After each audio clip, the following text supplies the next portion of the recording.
Let us see what we mean by the conjugate of a complex number, and that will be followed by some properties of the same. If I have a complex number z equal to x plus iy, its conjugate is represented as a z bar. Like there is a bar on top, so you have a z bar, and what you simply do in the conjugate is you replace this plus with a minus. So that means if your original complex number had coordinates xy, the conjugate will have coordinates x minus y. So if the argument of the original complex number was z, the argument of this conjugate, which is also a complex number, the argument of that will be minus theta, right? So that's very much visible here. Let us verify the properties of conjugate. So if I double conjugate a complex number, that means if I conjugate it once and then if I conjugate it 2 times, that means I'll replace this minus with a plus again. So I'll get the original complex number back. So I'm getting the original complex number back. Let your complex number be x plus iy, z bar be x minus iy. If you add these two, then iy gets cancelled and what you get is 2x. So you get twice of the real part of z, right? If you subtract these two, then x gets cancelled and what you have is 2 into iy. So you have twice the imaginary part of z. The imaginary part of z is iy. Twice of that is what you get.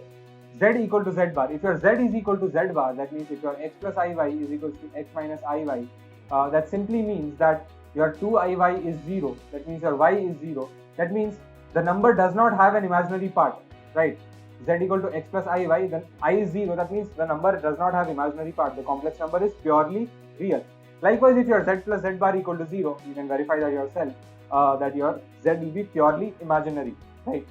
Now, z bar equal to mod z square. This is the very, very important identity. Z equal to x plus iy, z bar equal to x minus iy. You multiply these two, what you get is x square plus y square, which is modulus of z whole square. Modulus of z is root of x square plus z square. So root of x square plus z square whole square is x square plus y square. So that z bar equal to mod z square.